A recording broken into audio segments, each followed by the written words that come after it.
we are still here in the fallout of Tyre Nichols' murder in Memphis. Now, let's be clear, this is one of so many police murders that have happened since, let's just say, George Floyd in 2020, spring of 2020. But this has broken through, and a few of these videos actually break through, even though there's tons of body cam footage, and that is because it was so egregious, it was so long, and it was so unnecessary, and he died, right? If he had lived, not sure if we'd be hearing any of this. So anyway, let's just go over some of the details. Some of you guys know it, if you have seen it or watched or read about it. But since the video released of the beating of Tyre Nichols, who's 29 years old, he's a photographer, he was a skateboarder, he worked at FedEx. The video shows that he was punched and kicked while being restrained, pleaded to go home, and repeatedly yelled for his mom. After the beating, Nichols laid slumped and motionless against a car. Officers walked around the scene and ignored him. More specifics, a body cam video captures initial encounter between Nichols and police and shows the officer getting out of his car with his gun drawn, and captures an officer yelling for Nichols to get the fuck out of the car. Nichols is heard saying, "I didn't do anything," and later, as he gets on the ground, "All right, I'm on the ground." An officer yells at him, "Bitch, put your hands behind your back before I'm going to knock your ass the fuck out." Nichols says, "I'm just trying to go home." And indeed, he was only 80 yards from his home. This was, I believe, around 8 o'clock at night. He was coming home from taking photographs of the sunset, which he did frequently, and he was stopped for what they say, but is not substantiated, reckless driving. I'm like, man, not even a taillight, really? Just what you think is reckless. The other thing to note, that paramedics showed up on the scene about 10 minutes into the video. 23 minutes pass, though, between the time Nichols appears to be subdued after the beating before a stretcher arrives on scene. In other words, lots of time for him to die, for him to bleed out, for him to hemorrhage. And that's effectively what happened. 3 days later, he did die. You guys know 5 officers were charged with second-degree murder, 2 counts of official misconduct, 2 counts of aggravated kidnapping, 1 count of official oppression, and 1 count of aggravated assault. There's a 6th guy, the 6th police officer. I think we all have heard of this guy, because he has the whitest name possible. And in fact, unlike the 5 other cops, he was white. Preston Hemphill, who's been placed on administrative leave. I believe he may have been fired just today. And then there is a 7th who also, I believe, has been fired just today. But the other thing to know is that there were 3 EMTs who were on the scene. They were all fired. Why? Because they didn't do their goddamn job. So this is what happened. I just wanted to get your guys' top line reactions to this news. Why was this the story that broke through, and how is it sort of impacting you guys? Oh, yeah. I mean, I guess when you were describing how this was one of those videos that felt like broke through to people that people were really talking to, I'm not even sure it was that. Because to me, I'm looking back forward, and at least as a person of color, even though I'm in the news as a Black man, I tried to watch as little of that video as I possibly could, even though I had to replay it on my show, because it's just sickening on a human level, but sickening to know that yeah, they're crying for their mom. Or I say they because this is similar that has happened in other police beatings of unarmed Black men before. So I guess what I'm getting at is that the ritualism of this, Thursday morning on the news or Friday morning on the news wires, we're hearing that there's some really bad video out of Memphis. So we're hearing that all the major cities, their police forces are starting to prepare for riots tonight. Ooh, this video might be bad.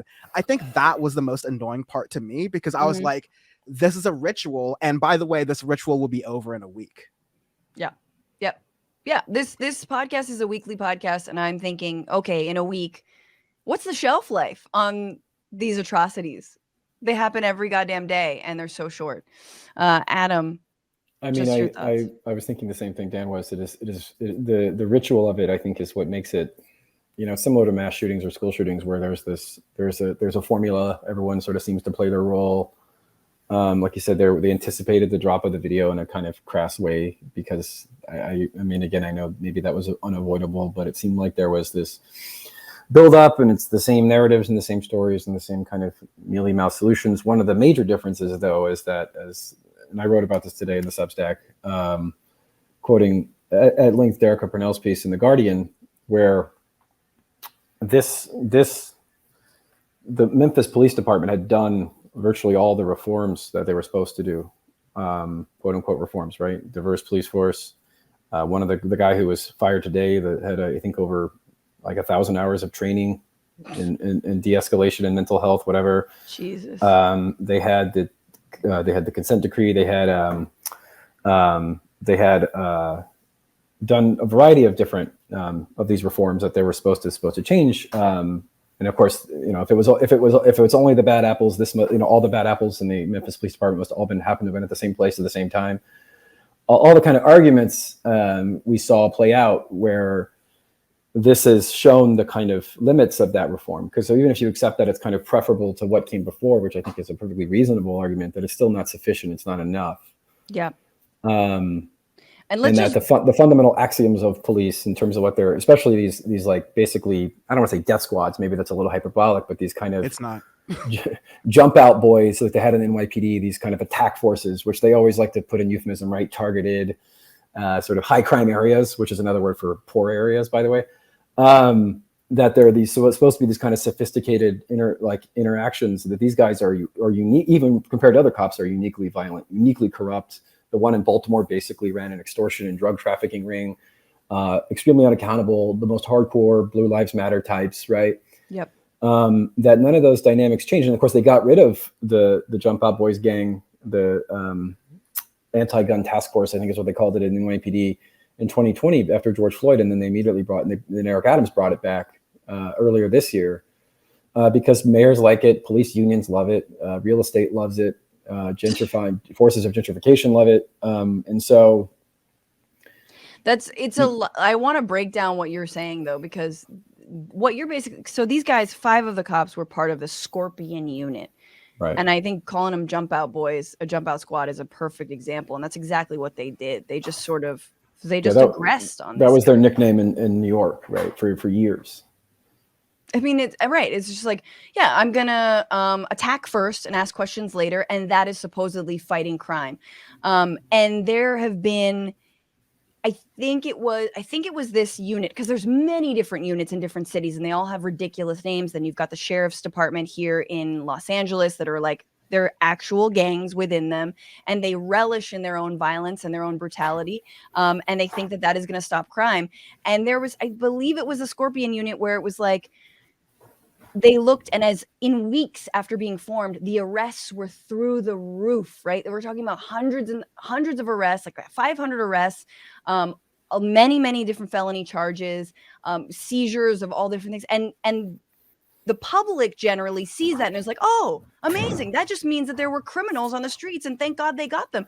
But if you look at the actual arrests and what they were for, it doesn't bear out that they were hardened criminals. It was probably Tyre Nichols's and many other innocent folks.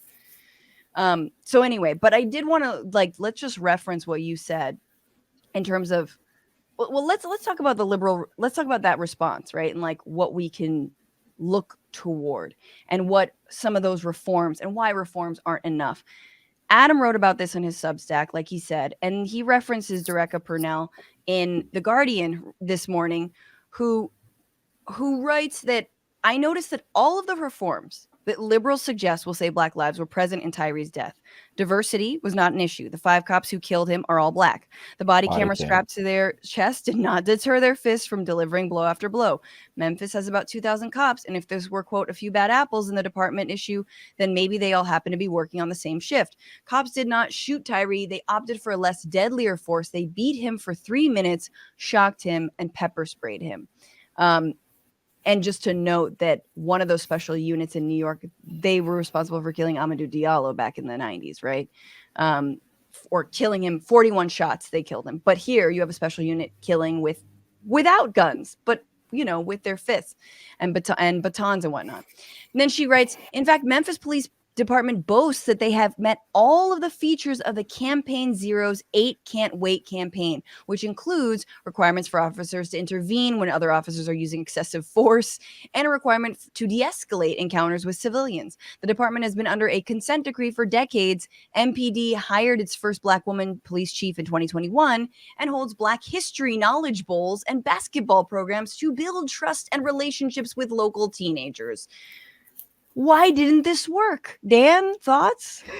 I don't know. Anytime I see a police officer who has like at least 5 weapons on their belt that they could seriously maim or kill me with, but they happen to have a basketball, I think it's like NBA hoops all of a sudden. I used to love NBA hoops as a kid. It's like my favorite game. Let's go down. No, like these cheesy like attempts, these very, I'm glad we can call them like capital L liberal attempts and responses to the George Floyd stuff, because back then I was very upset, but I was saying this is only handled in the streets, right? But like, and people were saying, oh, well, that's ridiculous. Like it's people versus the cops. And I'm like, no, but there was one quote from one, I forget his name in the context, but it was a younger black person speaking to an elder. And he was like, y'all marched on the streets.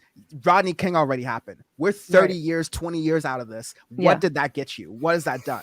And that's exactly the point there, is because when the rubber hits the road, and I'll tell you exactly what happens. When Joe Biden came into office last year, I mean, in 2020, high on the hog of the, oh, we're going to do the George Floyd accountability and policing bill, and we're going to push that through the House and the Senate and try to get that passed. We can talk about the filibuster to get this passed because it's really important. And then gone, like not a whimper of it, because at the end of the day, these are systems. These are structures that protect the lovely gated communities that a lot of these liberal Democrat politicians also live in. Yep. And they will never understand these experiences until like they realize that, I mean, there's a black conservative string now, which makes no sense as much as a lot of black conservatism, but it's in a response to a lot of black liberalism. And part of that is the feeling that black liberals have been using black people for votes on anytime there's a police violence or police like shooting or something like that, and then nothing changes afterwards. Yep. So we can get into all the counter narratives as well, including the my favorite narrative on the right, which is those black people who were diversity hires in the police department. So it shows, oh wow, like there's levels to this shit as always, but it fundamentally shows that we on the left need to be so much more forceful with our class view, our view that recognizes the political economy of poverty, like that view of policing. The fact that it's not going to change until we realize that we have cops that protect property. And that means if you're poor or you're historically from a poor community, you're effed. This system is not for you, and it's never going to be for you because cops never tell on each other. They're a gang. Yeah. Word. Yeah, I think that it was very fashionable of late to sort of bash defund the police. But one thing I want to say, even for people who don't necessarily like that slogan, because I think some people sort of don't like the slogan, but support the principle of reallocating resources from policing cages to sort of what we call life preserving or life promoting institutions, healthcare, education, public parks, et cetera, et cetera. That defund the police as a slogan was first off a compromise from abolish the police, right? Which itself emerged as a response to the lack of progress post Ferguson. That there was things like, we had these things like body cams, and if you were at a protest in 2014 versus a protest in 2020, the chants and demands were far more radical in 2020, and they were far more radical again. I think it was born from a frustration of a lack of actual change. Now, what is that change? So recently, the Mapping Police Violence Project, which is it goes back to 2013, found that 2022 had the highest number of police shootings of any year since they started keeping track 9 years ago. A separate account says it's the highest since 1982, but those numbers are a little dicey.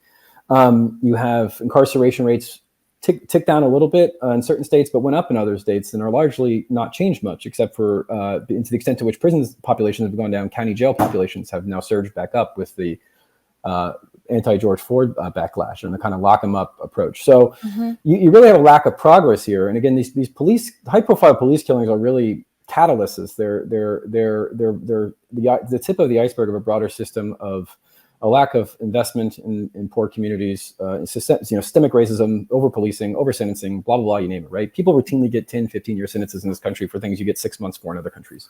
Everyone knows the statistics, right? 5% of the world's population, 25% of the world's incarcerated population. We are a heavily, heavily, heavily incarcerated and heavily policed country, and it specifically targets, as Dan mentioned, the sort of those who are viewed as the surplus population, those who are poor and considered inconvenient and sort of, if you're not going to provide the social frameworks for people, the only solution you have in a regime of austerity is policing and caging. That's how you sort of manage excess poverty, right? It's been the case since the poor laws in Britain in the 19th century. You sort of need to put them somewhere, whether it's the workhouse or the prison or the jail. Not a particularly original point, but that is the framework with which police operates under. And so, again, let's say you're allergic to the term defund because it sort of sounds bad, or it's on too many right-wing, attack ads during the election season. The basic principle of reallocating resources away from police as a concrete way of reducing their power, right? Because every little thing in our society, police are the first. So you have cities that have tried to have first responders for mental health care, which I think is actually a really great, consistent with abolitionist principles reform. Because it reduces police power, and that's why they hate it, by the way. Typically, you can tell because police unions supported body cameras because they knew they were going to control the footage. That's how you knew that reform is bullshit, right? Things like removing them from traffic violations, something as small as that, right? That making that either automated or have a different part of the state take care of that. That would be huge. Right? And all that would necessarily involve some form of defunding. But that has become that is sort of not an option. And so what you have is continually, the liberal forms have to keep moving the goalpost. And so now they're focusing on qualified immunity. Washington Post editorial board, others, because that's sort of the one last thing that even the most hardened abolitionists will be like, yeah, we should get rid of qualified immunity. That's bad. As Purnell notes, it's not, it's good to get rid of it, but it's still very process focused. You're not really, and qualified immunity. Right. And just to clarify, that is when basically law enforcement is above the law. But like literally just a thing, like a legal fiction the Supreme Court created where cops cannot be sued, basically. Yeah. Individual cops can be sued, or rather departments can be sued, but not individuals. And there's a bunch of other qualifiers, but basically that's the long and short of it. Sorry, not to interrupt there, but like, please. The annoying thing with qualified immunity, which is like, I mean, of course, like, yeah, it would be nice in this world. I'll take whatever sort of like little chips of the system we can get, right? But qualified immunity only works in a world where cops regularly testify against each other. And that doesn't happen. You're relying on a legal system, or at least a legal framework, where even when you have these reforms that say, hey, if you are an officer, I forget what it's called, but it's like a duty to intervene, where if you see an officer who is committing police brutality or doing something, using an abuse of force that is far beyond what the situation calls for, some police forces are trying to institute a duty to do that kind of thing. And in other police forces, there's heavy retaliation against that, because at the end of the day, there's the chief of police, there's your local sheriffs and your deputies, your etc. And then there's the police unions. And there's a thin blue line. There's like a code of silence between all of that. We all know about that stuff. And that is a cultural thing. That's what we get at. It doesn't matter if it's a black cop or a white cop. That stuff's been in rap music since the 90s. It doesn't matter black or white cop. Oftentimes, the black cops will hit you worse because they want to prove something, all right? It's a system. It's a Baldwin quote as well. Yeah, I mean, I guess I just wanted to like talk about that, the particularities of like the response, from like people like the right. We know what's going on the right. The right is, I mean, they're absolutely off their shit. They're like talking about single black mothers, but they're referencing, I think, both Tyre's mom, no, not Tyre's mom, the police chief's mom, the police chief as a woman. Like it's just like so ridiculous. Like because there's a female police chief, which by the way was part of a reform. There's that. They're talking about like, oh, what's the toxicology report on Tyre? Yeah, the guy who was like, I am complying, I am sitting on the ground, right? Who's like, I okay, officer. So they're going insane with it. I mean, insane racism, insane like fear mongering and baiting and all the same shit that we've seen. And then we have this liberal response that we're talking about here now, and like the opportunities for reform and the ways that, I mean, Dan, to your point about like if a cop sees something going on, they would intervene and stop it. It sounds like that happened here, but the cops that intervened made it fucking worse. The cops that intervened, this like Preston Hemphill or whatever, apparently stepped in and was like, oh, I hope they stomp his ass. Like they all sort of glommed on to this situation already. And so again, the cops can't be checks on one another.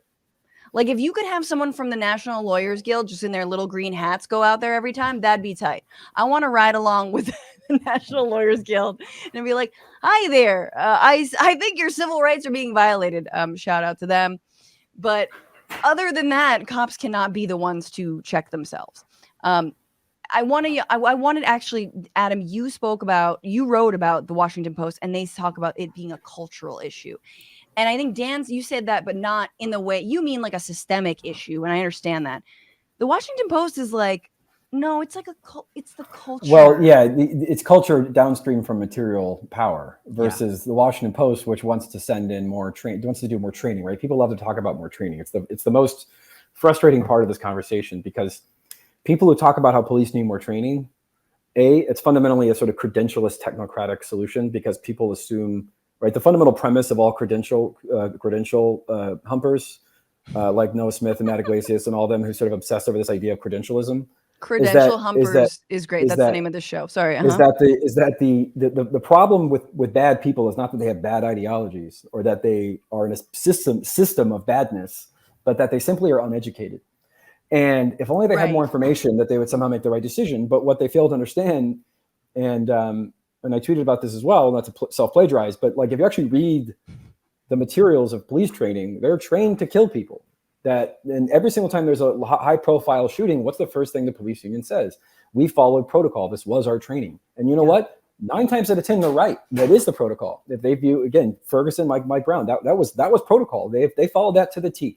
They were trained to do that. So when we talk about more training, this is the most frustrating thing in the world, because it shows that the premier #1 trainer of police wrote a book called Killology and does seminars on how to kill people.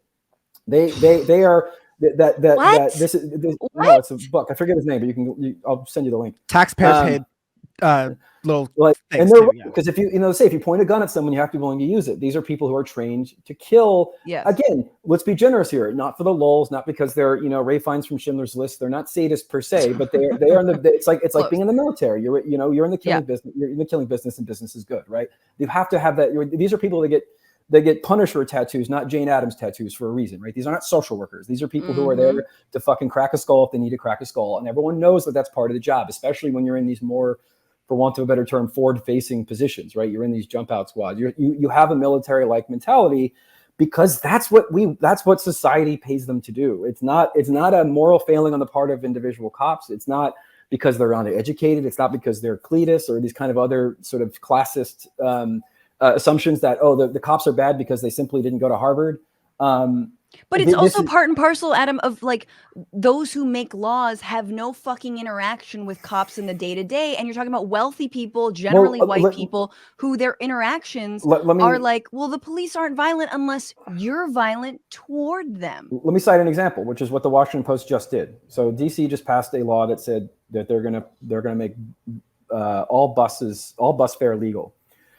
Transit fare legal in the DC metro area. So a major way that police interact with people and escalates and causes issues is petty crimes, right? This is broken windows. And Matt Iglesias even made the argument that we need to strictly enforce fare evasion in DC because it's a way of doing gun checks. It's a way of doing stop and frisk, right? The Washington Post, their heart bleeds for what happened in Memphis, but then they spent 3 different editorials over the last year saying we need to harshly come down on fare evasion. Meanwhile, they oppose making it free, which would eliminate the crime, by the way, overnight. By making it free, you eliminate the police interactions. And one thing abolitionists and even liberal reformers to some extent have been trying to do is minimize the excuse for police to harass people. Yes. And what a lot of liberals are trying to do is they're trying to increase that because they think it's going to get rid of guns or they think it's going to get rid of this and that. And what they don't understand is that that's just a terror and a harassment regime. You're not solving the fundamental problem at hand. And so the Washington Post, on the one hand, their heart bleeds for what happened, but on the other hand, they advocate policies that deliberately increase the likelihood that things like this will happen. Yeah. Things like stop and frisk, which is what happened. When you support those policies, you support potentially violent interactions. Of course. I want to go to Joe Biden's response. The White House did put out a statement that said that they are going to welcome Tyre Nichols' family to the White House. To shake old Joe's hand, and that he wants the Senate or Congress to put the George Floyd Justice and Policing Act before him. He wants to sign that legislation Just to remind y'all, it did pass the House in 2021. It bans chokeholds. It ends qualified immunity like we've been talking about. And it bans racial profiling, which is pretty broad. I'm surprised it's not already banned. And we've been referencing Dereka Purnell, sort of a abolitionist and great writer who has said time and time again that the George Floyd Justice in Policing Act would not have saved George Floyd, which is irony of all ironies. But that's what Joe Biden wants. It doesn't seem like, I don't think the Senate is necessarily going to put that before him.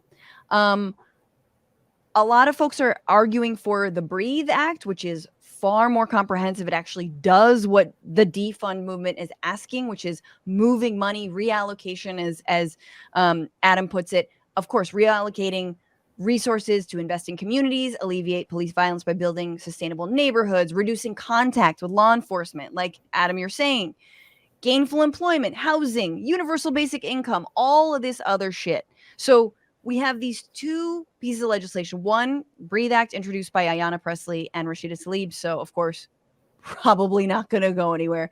And then the George Floyd Justice and Policing Act. I mean, any thoughts on like these? Just legislatively, what needs to fucking happen? Because honestly, I'm looking for more than a statement. I'm looking for Biden to come out strong. And I know that's a tall order for a man who mostly just wants to drink a warm glass of milk and go night-night. Like, I need, like, maybe it was performative. The right went fucking nuts when Barack Obama said Trayvon Martin could be my son or could be me. But God damn it, I appreciate it. I thought that was important. I thought it was a good statement.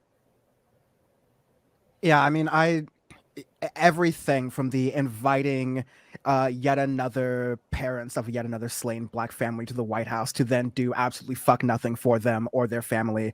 And this is not just a Joe Biden thing. This is just a Barack Obama thing. This is a Donald Trump. Like, this is just, again, this is one of those ritualistic things that, even as you were describing that, again, I would, in a normal kind of world, yes, love some reassurance from a leader, but I'm way too jaded, numb, tired, angry for reassurance to really matter at this point. If I can be rarely characteristically optimistic here, I think the change is really going to come from like one or a couple of police departments and then a couple of like random think piece articles later in like the middle of some year, and like, maybe the Guardian, maybe the Washington Post. It's like, oh, check out what Secaucus, New Jersey did with their police force, and it turns out that like that's like I think the only way you're going to see changes is if a relatively small police force at some point decides we're literally not doing traffic stops anymore.